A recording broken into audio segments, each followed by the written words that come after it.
दोस्तों, हमने अपनी पिछली वीडियो में डिस्कस किया था कि ऑडियंस पर्सोना यानी कि बायर्स पर्सोना क्या होता है और किसी भी सक्सेसफुल मार्केटिंग कैंपेन में एक बायर पर्सोना की कितनी इंपॉर्टेंस होती है।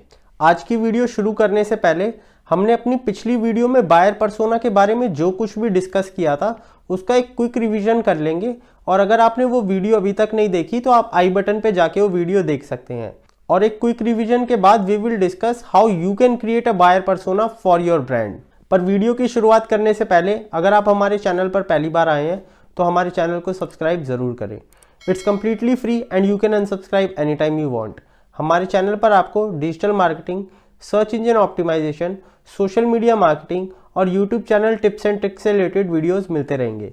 और अगर आपको डिजिटल मार्केटिंग से रिलेटेड कोई भी क्वेरी है तो आप कमेंट सेक्शन में मुझसे पूछ सकते हैं। I will try my level best to resolve your query. और अगर आप चाहते हैं कि मैं किसी पर्टिकुलर टॉपिक पे पहले वीडियो बनाऊं तो आप अपना रिकमेंडेशन भी कमेंट सेक्शन में डाल सकते हैं।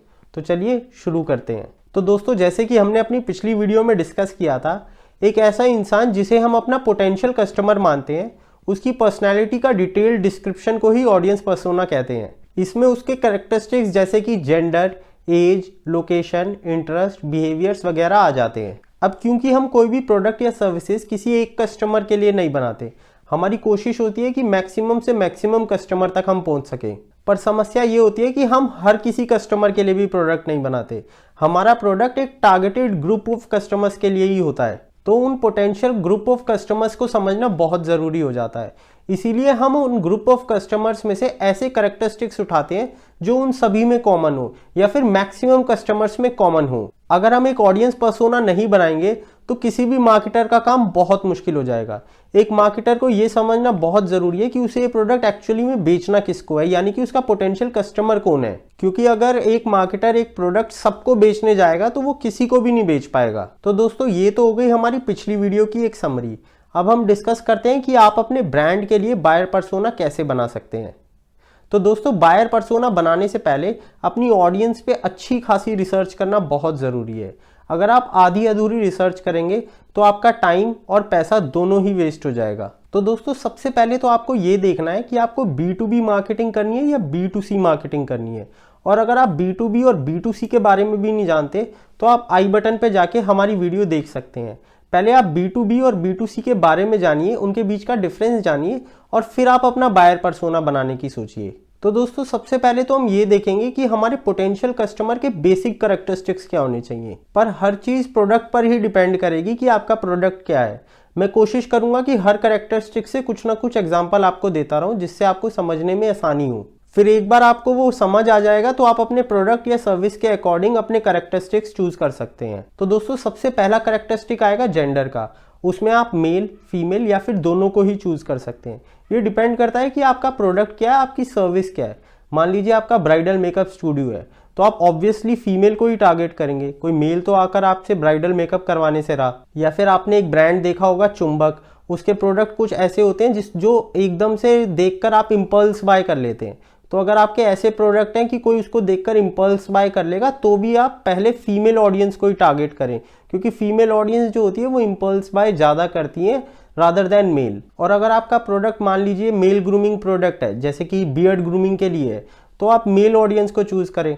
और अगर आपका प्रोडक्ट मान लीजिए डिजिटल मार्केटिंग कोर्स है तो आप मेल और फीमेल दोनों को चूज करके टारगेट कर सकते हैं। और फिर जब आपको कुछ दिन हो जाएंगे मार्केटिंग करते हुए या फिर कैंपेन रन करते हुए, तो आप पे जो भी डाटा एक्यूमुलेट होगा, चाहे FB पे हो चाहे गूगल एनालिटिक्स पे हो, आप उसको देखेंगे, उसको एनालाइज करेंगे और उसके अकॉर्डिंग ही ऑप्टिमाइज करेंगे। अगर मान लीजिए आपको फीमेल ग्रुप ज़्यादा कन्वर्जन दे रहा होगा तो आप मेल ग्रुप पे टारगेटिंग बंद करके फीमेल पे ही फोकस करेंगे। अब जो सेकंड कैरेक्टरिस्टिक बहुत इंपॉर्टेंट है वो है एज।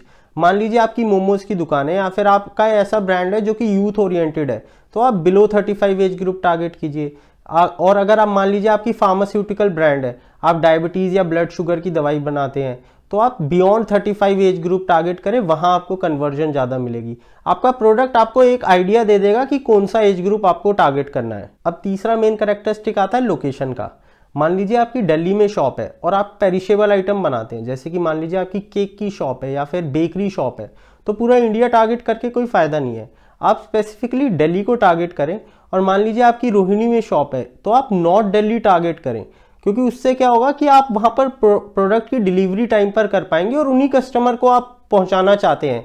आप मिजोरम या फिर नागालैंड में अपना केक नहीं पहुँचा पाएंगे नेक्स्ट डे डिलीवरी में। और वहीं मान लीजिए कोई डिजिटल प्रोडक्ट है, आप कोई कोर्स बेच रहे हैं या फिर ऐसा कोई आप सर्विस प्रोवाइड कर रहे हैं जिसमें आपकी फिजिकल वहाँ पे मौजूद होने की ज़रूरत नहीं है, तो आप पूरा वर्ल्ड भी टारगेट कर सकते हैं। इसके अलावा आप लैंग्वेज चूज़ कर सकते हैं, कस्टमर की बाइंग पावर चूज़ कर सकते हैं, उसकी एजुकेशन चूज़ कर सकते हैं।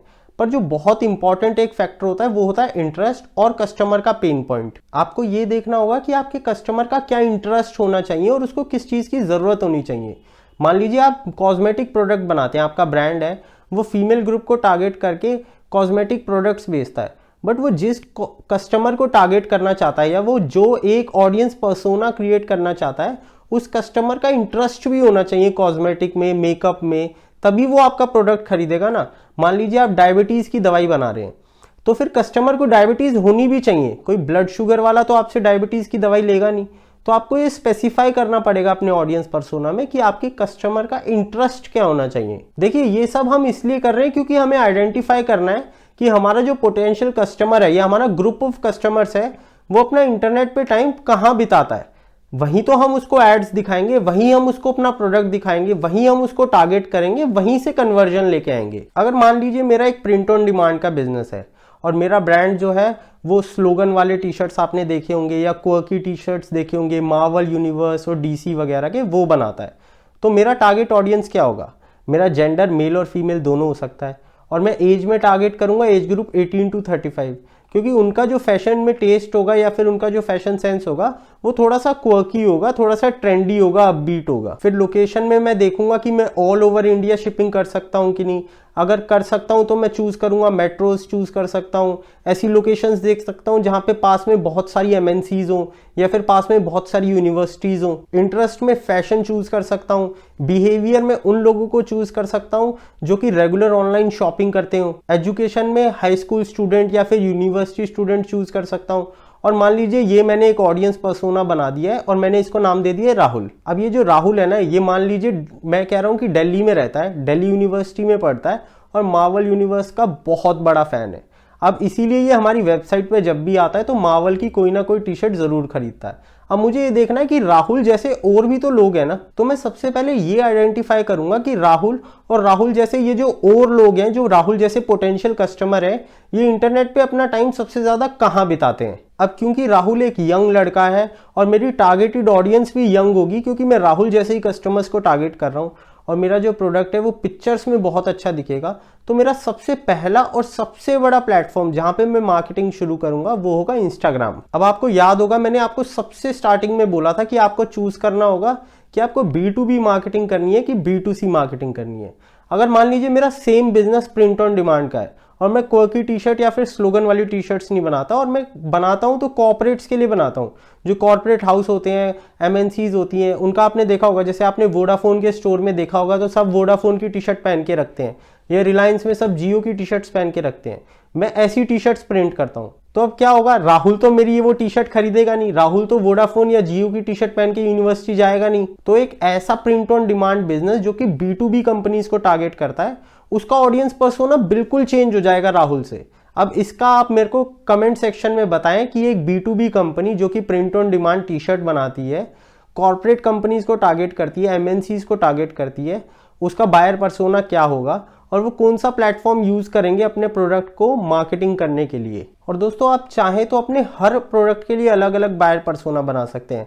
आप अपने अलग अलग प्रोडक्ट के लिए अलग अलग कैरेक्टरिस्टिक्स और अलग अलग पेन पॉइंट चूज कर सकते हैं। मान लीजिए एक फार्मास्यूटिकल कंपनी है, तो वो जरूरी नहीं है ना कि सिर्फ डायबिटीज की दवाई बनाती होगी, वो डायबिटीज, ब्लड शुगर, हेडेक, बहुत सारी दवाइयां बनाती होगी। तो हर कस्टमर का पेन पॉइंट भी अलग है, तो इसीलिए उसका हर प्रोडक्ट का बायर पर्सोना भी अलग होता जाएगा और हर प्रोडक्ट की मार्केटिंग और मार्केटिंग कैंपेन भी अलग होता जाएगा। या फिर आप चाहें तो अपने कॉम्पिटिटर की भी स्ट्रेटेजी यूज कर सकते हैं। इसके लिए आप चाहें तो Google trends, Google analytics use कर सकते हैं। और अगर आप ऑलरेडी कोई मार्केटिंग कैंपेन रन कर रहे हैं तो मैं आपको सजेस्ट करूंगा कि आप अपना गूगल एनालिटिक्स या फिर अपनी वेबसाइट का एनालिटिक्स, या अगर आप FB पे रन कर रहे हैं तो FB एनालिटिक्स एक बार एनालाइज कीजिए, देखिए कि आपने अपना ऑडियंस पर्सोना सही चूज किया है कि नहीं। ऐसा तो नहीं है कि आप मेल और फीमेल ऑडियंस दोनों को टारगेट कर रहे हैं और 90% कन्वर्जन आप पे फीमेल से आ रहा है, तो आप चाहें तो मेल ऑडियंस को टारगेट बंद भी कर सकते हैं, सिर्फ फीमेल को टारगेट कर सकते हैं। तो आप अपने एनालिटिक्स को देखिए, उसे एनालाइज करें और अपना कैंपेन उसी अकॉर्डिंग ऑप्टिमाइज ज़रूर करें। और अगर आप अभी भी कंफ्यूज हैं कि आपके ब्रांड या फिर आपके प्रोडक्ट के लिए क्या ऑडियंस पर्सोना सही रहेगा, तो आप कमेंट सेक्शन में मुझसे पूछ सकते हैं। और अगर आप चाहें तो मेरे सोशल मीडिया पे जाके डायरेक्ट मैसेज करके भी पूछ सकते हैं। आपकी अगर और कोई भी क्वेरी है तो आप इन डिटेल मेरे को मैसेज कीजिए। आई वुड ट्राई कि मैं उस पर कोई वीडियो जल्दी से जल्दी बना सकूं। और अगर आप अभी तक हमारी वीडियो पे बने हुए हैं, that means you really like this video. I would appreciate if you hit the like button and share this video with your friends. Thank you for watching this video.